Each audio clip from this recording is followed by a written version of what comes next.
Brought to you by TechnoSpark 20 series smartphones. नमस्कार साथियों, मैं आपका साथी दिनेश बोहरा। अब देखिए रविंद्र सिंह भाटी जो कि अब देखिए लोकसभा चुनाव के दौरान लगातार पक्ष हो या विपक्ष हो उन दोनों के निशाने पर थे और चुनाव संपन्न होने के बाद में भी लगातार भाटी बीजेपी और कांग्रेस दोनों के निशाने पर है।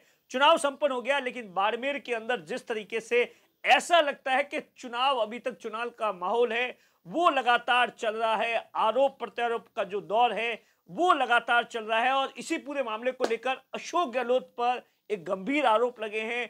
अशोक गहलोत पर जिसने आरोप लगाए हैं वो दरअसल हरीश चौधरी के बेहद ही करीबी माने जाते हैं। हरीश चौधरी के साथ में वो कामकाज भी देखते हैं। उन्होंने ये आरोप लगाए हैं कि जो अशोक गहलोत है उनकी जो सांठगांठ है वो निर्दलीय प्रत्याशी रविंद्र सिंह भाटी के साथ में थी। दरअसल क्या है पूरा मामला वो मैं आपको बताता हूं। 21 तारीख को अशोक गहलोत को जालोर के चीतलवाना के अंदर एक सभा करनी थी, चुनावी सभा करनी थी और उसी दिन देश के प्रधानमंत्री नरेंद्र मोदी है वो जालोर आने वाले थे और इसीलिए ऐसा बताया जाता है कि पूरा का पूरा नो फ्लाइंग जोन बनाया हुआ था और इसीलिए अशोक गहलोत को हेलीकॉप्टर को उतारने के लिए परमिशन नहीं मिली और अशोक गहलोत को उतारने के लिए पास का जो एयरपोर्ट है या एयरफोर्स है एरिया है वो उत्तरलाई लगता है और वहां पर अशोक गहलोत को परमिशन मिली। तो ऐसा कहना है जो हरीश चौधरी के बेहद ही खास है चेतन मेघवाल है और उसके बाद में उसी पोस्ट को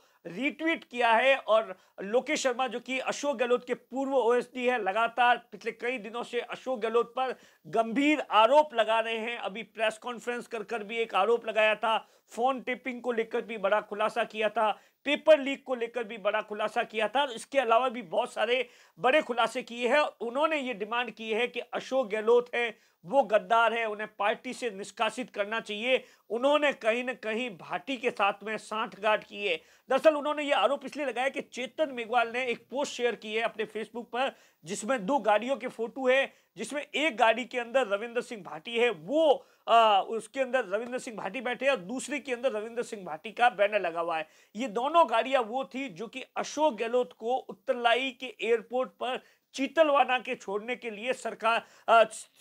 के लिए वहां पर जाने वाली थी और इसके लिए बकायदा चुनाव निर्वाचन आयोग की ओर से बकायदा परमिशन भी दी गई थी। सुबह 8:30 बजे का 21 तारीख को वक्त था जहां से उत्तरलाई से बकायदा उनके लिए कारगेट वारगेट सब कुछ लग गया था। लेकिन एन वक्त पर ऐसा बताया जाता है कि अशोक गहलोत को चीतलवाना में हेलीकॉप्टर लैंड करने के लिए परमिशन मिल गई, इसलिए ये पूरा का पूरा जो कारगेट था वो उस पर अशोक गहलोत आए नहीं या उत्तरलाई आए नहीं। लेकिन उनका सीधे तौर पर यह आरोप है कि अशोक गहलोत का कहीं ना कहीं ये कनेक्शन था। अशोक गहलोत उसी गाड़ी से जाने वाले थे जिसमें रविंद्र सिंह भाटी प्रचार कर रहे हैं, ऐसा आरोप है वो लगाया गया। और उसके बाद में आप देखिए हरीश चौधरी ने एक बकायदा अभी एक निजी चैनल को इंटरव्यू भी दिया है जिसके अंदर सीधे तौर पर अशोक गहलोत को यह सलाह दी है कि उन्हें थोड़ी ईमानदारी रखनी चाहिए तमाम चीजों को लेकर। दरअसल आप देखिए हरीश चौधरी और अशोक गहलोत के बीच में अनबन है वो पिछले 3-4 सालों से चल रही है जब से अशोक गहलोत की हनुमान बेनीवाल के साथ में नजदीकियां बढ़ी है।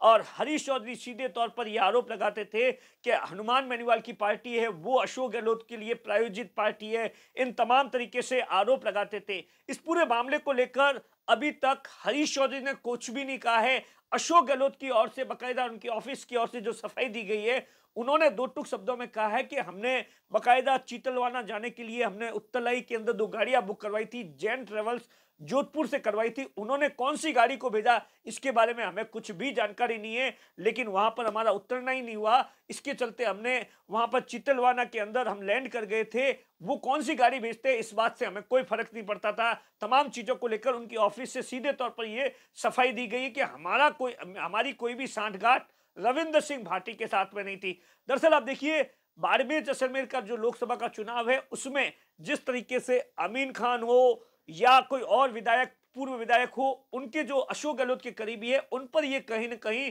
ये आरोप लग रहे हैं कि ये दोनों हैं वो कांग्रेस के खिलाफ भागे हैं और रविंद्र सिंह भाटी की मदद की है। और इसीलिए अब लोकसभा चुनाव के बाद में धीरे धीरे आप देखिए अशोक गहलोत के खिलाफ मोर्चा है वो जो उनके विरोधी जो कांग्रेस के अंदर है वो खोल रहे हैं। लगातार सोशल मीडिया पर यह डिमांड की जा रही है कि अशोक गहलोत को निष्कासित करना चाहिए, क्योंकि उन्होंने अपने बेटे के जिताने के लिए पार्टी के कैंडिडेट को हराया।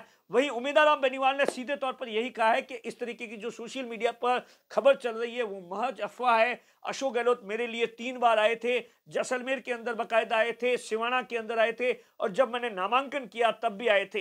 लेकिन आप देखिए, राजनीति है, राजनीति के अंदर कुछ भी कहा नहीं जा सकता। कैमरे के पीछे नाथू है, मैं आपका साथी दिनेश बोहरा।